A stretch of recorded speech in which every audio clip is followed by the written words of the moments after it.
Olá pessoal, bom dia, tudo bem? Chegamos a um ponto tão inusitado que parece que hoje a gente está vivendo uma guerra de estátuas, né? A gente fica ali vendo o pessoal disputando quais estátuas eles vão derrubar e quais estátuas eles vão manter em pé, né? Muito interessante isso a gente pensar em quem decide, né? Qual estátua é boa e qual estátua é ruim. Vai ser bem interessante ver como é que a gente decide isso, né? Agora é evidente que isso tudo que está acontecendo diante de nós, seja no nível nacional aqui quanto no nível global, lembra muito aquelas narrativas que nós aprendemos no livro 1984 de George Orwell, né?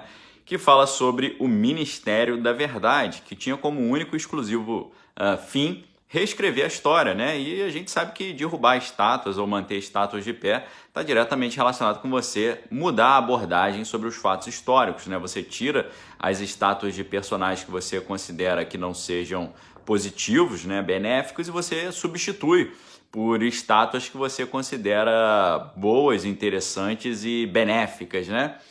Lembrando que no 1984, George Orwell, né, o protagonista, que é o Winston Smith, né, ele trabalhava exatamente nesse ministério, né, o Ministério da Verdade, que tinha como função simplesmente revisar notícias antigas de jornais para servir aos interesses particulares de propaganda do próprio governo.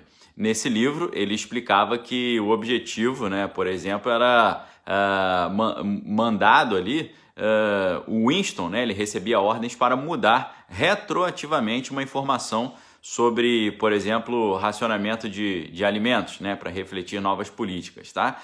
Isso aí, pessoal, é aquilo que provoca, dentro da ótica de alguns especialistas, o chamado buraco da memória, tá? O buraco da memória, ou em inglês, no original, memory hole, né? O buraco de memória é qualquer mecanismo usado para alteração ou destruição deliberada de documentos, fotografias, gravações, textos e outros documentos ali que por algum grupo é considerado constrangedor ou impróprio, né? E, curiosamente, no 1984 já falava sobre tudo isso, tá? Falando sobre o Ministério da Verdade, né? Aquele projeto de lei das notícias falsas que estava para ser votado no Senado hoje, parece que ainda está na pauta até o momento que eu estou gravando esse vídeo, mas ao que está sendo noticiado, parece que não conta com maioria para votar, porque alguns falaram que não conseguiram ler o próprio relatório, que não é ainda um relatório definitivo, né? Vamos ver como é que isso vai se desenvolver, tá? Mas nessa guerra aí da informação, nessa guerra da história, nessa guerra dos documentos, não só dos documentos, mas dos monumentos também, né? Eles tentando mudar os documentos e os monumentos, a gente vê o livro 1984 de George Orwell ali se implementando diante dos nossos olhos, né? Com essa ideia de decidir o que vai continuar na história e o que vai sair dessa história, né? E só de curiosidade, né? A palavra monumento, ela vem do latim monere, que significa lembrar, trazer a reflexão, né? Então, pessoal, no mesmo tempo que a gente está vendo o pessoal derrubando estátuas e monumentos com os quais eles não concordam, a gente está vendo outros novos monumentos sendo erguidos, né? Porque pela primeira vez ali acontecendo no lado ocidental da Alemanha, eles ergueram a estátua do russo Vladimir Lenin, né? E isso foi resultado de um grande embate que estava acontecendo lá com o partido marxista do país e numa disputa judicial com a própria prefeitura da cidade de Gelsenkirchen, né, que era o nome da cidade, porque os moradores da cidade estavam dizendo que colocar uma estátua dessas lá ia desvalorizar os imóveis da região. Você vê o naipe do negócio, né? Então, se por um lado estão querendo derrubar estátuas que não consideram benéficas pelas suas posições ideológicas, por outro lado, vários grupos aí estão erigindo novas estátuas. Mas lá nos Estados Unidos, o Donald Trump está prometendo ali uma reação mais incisiva, né? Porque ele está defendendo a aplicação de leis federais que, inclusive, com efeito retroativo, né? Pegando os atos já do passado. Porque o Trump está usando uma lei de 2003 que protege alguns monumentos desse e pode dar até 10 anos de prisão, né? Então, tá uma luta grande aí nesse sentido, né? Parece que a gente está vivendo, portanto, estamos vivendo uma nova fase de guerra de iconoclastas, né? Lembrando que iconoclastia, né, a palavra vem do grego icon, que significa ícone, imagem, né? E klastin é quebrar, né? Então, aquela guerra de quebra de imagens, né? Parece que a gente está vendo a nova guerra de qual imagem fica, qual sai, qual história fica, qual chega, quem conta a história e qual personagem é bom, qual que é ruim, e quem decide isso, né? Quem decide qual personagem é bom e qual personagem é ruim. O ideal seria isso ser feito por meios democráticos, né? Vamos votar aí para ver quais estátuas eles querem que continuem, quais não são legais e saem, né? Ver o que a população decide, né? Agora temos que tomar muito cuidado com essa mania de reescrever a história, porque isso pode gerar um apagamento de informações que podem ser negativas, mas que são construtivas para a população saber, né, os erros da humanidade e aprender com esses erros, né? Apagar a história talvez não seja a melhor opção. É claro que você glorificar personagens que são condenáveis, né, que tinham atitudes assim que não eram muito positivas, né, para a humanidade, você glorificá-los é uma coisa, agora deletá-los, né, talvez não seja o melhor caminho, né? E aí no meio disso tudo, a gente está vendo essa guerra aí de destruição de imagens, né?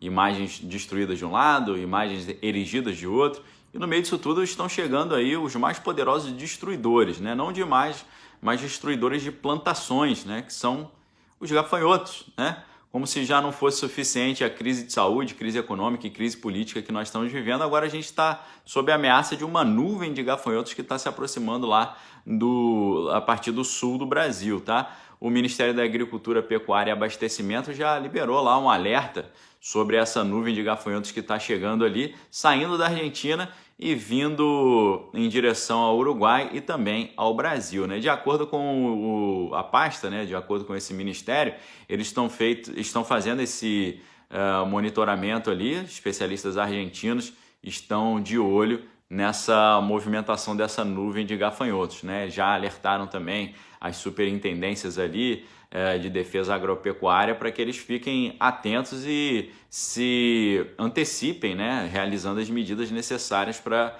se proteger diante disso, né? Porque pode ter um grande prejuízo para os agricultores, especialmente ali na região do nosso estado, lá do Rio Grande do Sul. E é muito estranho isso acontecer, né, exatamente no momento em que o Brasil se tornou o grande centro de interesse internacional pelo seu enorme potencial agrícola, né? Eu já comentei aqui com vocês em outros vídeos, né, que a segurança alimentar do mundo depende em grande parte da produção agrícola brasileira, tá certo? E então é estranho, né, vir uma nuvem para devorar as produções agrícolas brasileiras no momento que o Brasil está se transformando num grande celeiro do mundo, né? E a coisa não para por aí, né? Tá estranhíssimo, porque agora começaram a falar também sobre a nuvem Godzilla, nuvem de poeira Godzilla, que está viajando 10 mil quilômetros lá do deserto do Saara para as Américas, né? É uma gigantesca mancha, né, opaca que está ali já há muitos dias em cima do Oceano Atlântico, né? E os satélites mostrarem mais ali dessa nuvem marrom, né, que está vindo em direção ali à região do Caribe, né?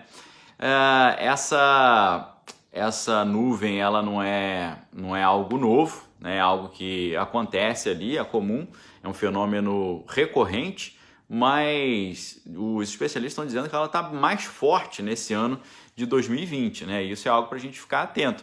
No Caribe, por exemplo, o pessoal já está sentindo ali as consequências disso, porque vários países já estão com recomendações para que os cidadãos usem máscaras, né? Não mais por causa de crise de saúde, mas agora por essa nuvem de poeira que está vindo lá, né? E também evitem atividades ao ar livre e tal, por causa da elevada concentração de partículas no ar, né? Até os navios receberam alertas sobre uma eventual baixa visibilidade nas navegações aí para não terem nenhum tipo de problema, né?